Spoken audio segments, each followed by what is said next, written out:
Hello अस्सलाम वालेकुम, welcome to my channel the dark room. I hope आप सब ठीक होंगे। शुरू करने से पहले मैं अल्लाह ताला से दुआ करती हूँ कि वो हम सब को हर शर, हर नापाक ताकत, हर बददुआ, हर इंतकाम और हर इस गुनाह से महफूज रखे जो इंसान के दिल को सियाह कर देते हैं। आमीन सुम आमीन।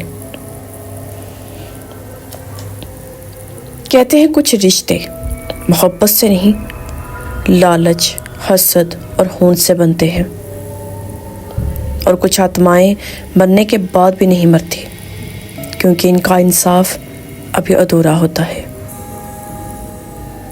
ये कहानी है एक ऐसी ही औरत की जो जिंदा तो थी मगर इसके साथ एक मरा हुआ सच हर लम्हा सांस लेता था। चलिए आइए आज की अपनी स्टोरी स्टार्ट करते हैं। बट स्टोरी स्टार्ट करने से पहले मैं आप लोगों से रिक्वेस्ट करूंगी, प्लीज़ पहले मेरे चैनल को सब्सक्राइब कर दें क्योंकि आपका एक सब्सक्राइब मेरे लिए बहुत इम्पोर्टेंट है। सो प्लीज़ पहले मेरे चैनल को आपने सब्सक्राइब लाजमी करना है।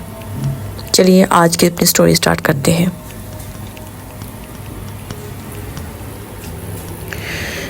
आलिया जब इस घर में दुल्हन बन के आई तो सबने कहा कितनी खुश नसीब है, अकेली बेवा मर्द से शादी होगी, अच्छी ज़िंदगी मिलेगी। मगर कोई जानता नहीं था कि इस घर में पहले भी एक दुल्हन आई थी और वो इसी आलिया की वजह से कब्र में सो रही थी। आलिया खामोश, हसीन, आँखों में मासूमियत और दिल में ऐसा जहर जो आहिस्ता आहिस्ता ज़िंदगियाँ मार रहा था। अहमद एक नरम दिल इंसान जिसकी पहली बीवी ज़ैनब अचानक एक हादसे में मर गई थी।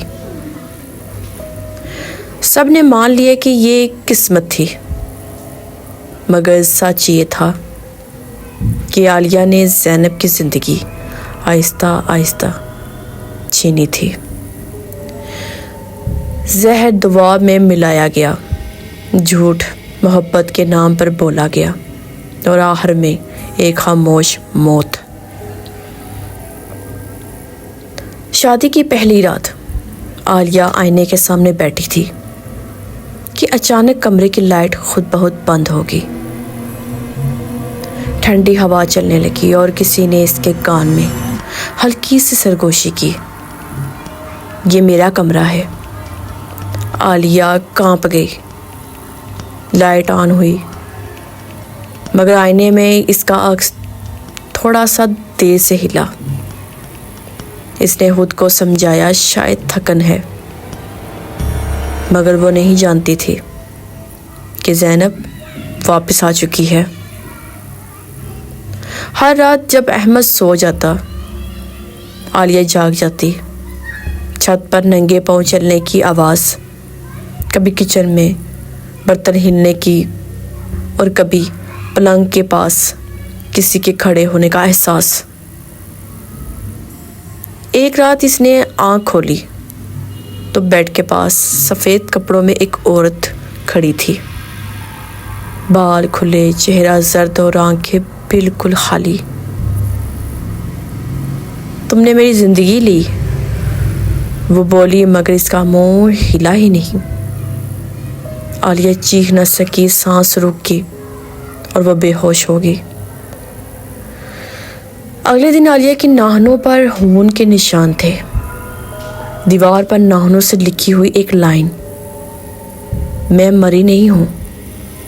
अहमद ने पूछा, ये सब क्या है? आलिया रो दी मगर सच ना बोल सकी क्योंकि वो जानती थी कि ज़ैनब अब इसे जीने नहीं देगी। हर रात ज़ैनब इसके ख्वाबों में आती, कभी वही जहर इसके गले में उड़ेलती, कभी कब्र की मिट्टी इसके मुंह पे भरती और कभी बस इतना कहती, जब तक मेरा इंसाफ पूरा नहीं होता तुम सुकून से नहीं मरोगी। आलिया कमज़ोर होती गई, चेहरा मुरझा गया और आंखों में पागलपन उतर आया। एक रात आलिया ने سب سچ احمد کو بتا دیا۔ اسی لمحے کھڑکیاں زور سے بند ہوئی اور آئینے سے زینب باہر آ گئی۔ اس کی آواز اب چیخ بن چکی تھی۔ اب انصاف مکمل ہوگا۔ صبح گھر میں صرف احمد زندہ تھا۔ عالیہ کی لاش باتھ روم میں مردہ ملی اور آئینے پر آخری الفاظ، ادھوری آتما اب مکمل ہو چکی ہے۔ دوستو، یہ کہانی ہمیں یہ سکھاتی ہے، ظلم چاہے کتنا ہی چھپا ہو، ادھوری آتما اسے پورا کر کے ہی رہتی ہے، کیونکہ کچھ سچ قبر میں بھی سانس لیتے ہیں۔ آئی ہوپ آپ کو میری آج کی سٹوری بہت اچھی لگی ہوگی۔ پر جانے سے پہلے میں آپ لوگوں سے دوبارہ ریکویسٹ کروں گی، پلیز پہلے میرے چینل کو سبسکرائب لازمی کرنا ہے اور میری ویڈیو اپنے دوستوں سے شیئر کریں، کیونکہ مجھے آپ لوگوں کی سپورٹ کی بہت زیادہ ضرورت ہے۔ انشاءاللہ میں ایسی زبردست ہارر سٹوری کے ساتھ دوبارہ حاضر ہوں گی۔ اپنی ڈھیر ساری دعاؤں میں مجھے یاد رکھیے گا۔ اللہ حافظ۔